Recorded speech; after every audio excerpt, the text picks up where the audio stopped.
Congratulations on your latest installment of Josie Marcus. Thank you. Murder is a Piece of Cake, which comes out this week, I believe. It was out Election Day. Whoa. I doubt anyone noticed, but it was. Why, were we busy that day? I think they were standing in the wrong line. There you go. Well, you will be in St. Louis this Wednesday at the Fountain on Locust to sign copies of your book, and that'll be a lot of fun. Yes, it will. I can't wait to be there. And you still have the ice cream martinis, right? Now we know the truth. Now we know why you're really coming. You don't care if anyone comes in to buy a book. You want those martinis sitting there. Well, if you buy the book, I can afford the martinis. That's good logic there. Well, I think you have a lot of fans in St. Louis since you are originally from here and worked for the Post-Dispatch, wrote for the Post. You wrote for the Globe also, didn't you? No, just the Post. Just the Post? Okay, I didn't mean to age you like that. That's not what ages me, but I worked only for the Post. Do you miss that newspaper column, being the columnist? No, I wrote 4 days. I had to come up with a column 4 days a week. That's impossible. What I really miss are my readers, because they were loyal, they were fun, and a lot of them still come to my signings. Well, that's good. So you'll see them this Wednesday then. Did they also fuel ideas for you often? Oh, they used to send me great ideas. They were so much fun. Opening my mail was one of the highlights of my day. Well, I don't know what to make of that, Elaine. You went on to national syndication after that, right? Right. I was syndicated out of New York, and then the whole newspaper business fell apart, and that was the end of syndication. Then that explains why I have my iPad now and not paper in front of me. Yeah, it sure does. And everybody blogs, so that's the end of being a columnist, too. So what do you think about that? Is it more difficult today to make it as a columnist or easier because of blogging? I think it's much harder because your competition is 1 million people. 1 million morons, maybe. You don't have to say it. I said it for you. Okay. Anyone can write a blog. Anyone thinks they can write a blog. There you go. Okay. And there actually are some good ones out there, but you're right. Even if you're great and excellent, you don't have the kind of exposure you could get with a newspaper showing up on someone's lawn every morning. No, and you don't I mean, all the other thing is it's awfully hard to read your iPad in the bathtub. Or put it on the bottom of your bird cage. That's true. Train the puppy. Swat a fly with it? I don't think so. Although I'm sure you didn't care about the image of people swatting a fly with your column. No, that was my job. Well, tell us about Murder is a Piece of Cake. I think that's 8th in the Josie Marcus Mystery Shopper series. It is, and Josie is a Maplewood woman. She's a mystery shopper, and a mystery shopper is someone who's hired usually by a large national company to check out the stores in a chain and see if their service is good, if the products are displayed properly, if their staff is polite. So she's basically a suburban spy. And is she a mystery shopper because you once were, or because that makes such a clever title? No, my mother was a mystery shopper. Really? For the old Kroger stores. But it still makes a clever title. Well, I'm glad you like it. I laughed the first time I saw it.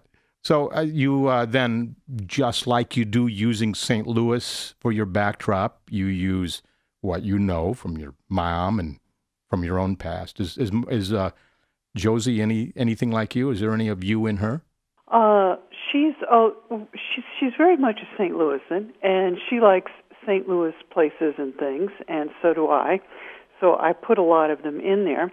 And Josie in this book gets married, and I keep thinking, where would I want to get married?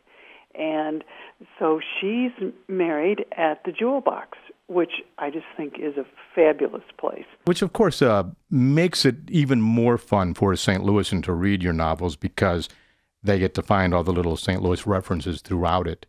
Now, we're looking right now, Elaine, at some photos from your wedding back in 1971.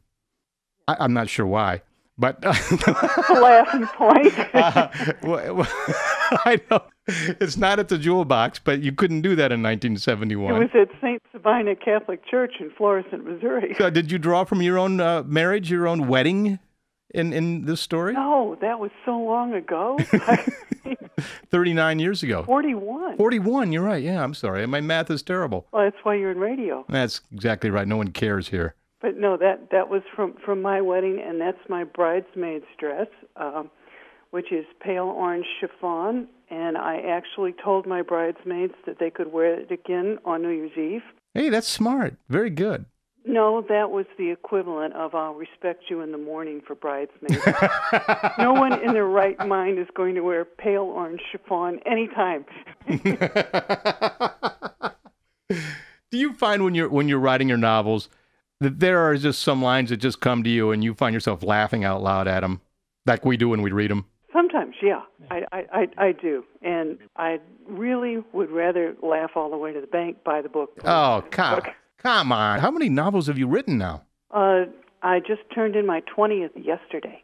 Wow, that's amazing. You have another series in addition to Josie Marcus? You have another series. I do. It's called the Dead End Jobs series, and that series is set in South Florida, where I live now. And when you run out of ideas there, you just move? No, Florida allows me to write an entirely different series because it's so weird down here. Tell me about it.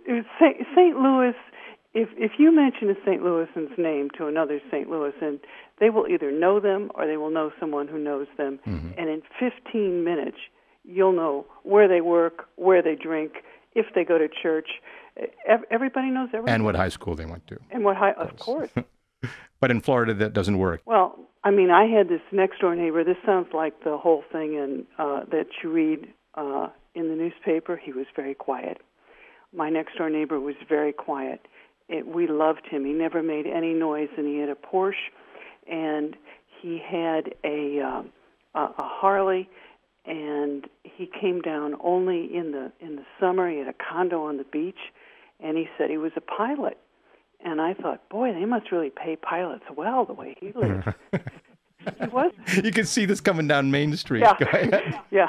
He didn't come down one year because he was arrested flying in a load of drugs. Yeah, they make good money, don't they? They do. And drug dealers are very quiet. He didn't have a pit bull or anything. Okay, so now we will see you Wednesday, but you'll be here to sign copies of Murder is a Piece of Cake. I will. There's $7.99, and $2 of that price goes to food outreach. So you can do all of your shopping. You can get personalized gifts for $7.99, and $2 of that will help the hungry. That is very nice of you to do that, and very, very nice of you to come into St. Louis for this. Your old fans can see you, and your young fans can see you, and that'll be 8 p.m. this Wednesday, November 14th, at the Fountain on Locust, and come in and have an ice cream martini with Elaine Viets and ask her anything you want. It'll be a lot of fun. Thank you, Elaine, and best of luck with the book. We appreciate it. Thanks, Ron.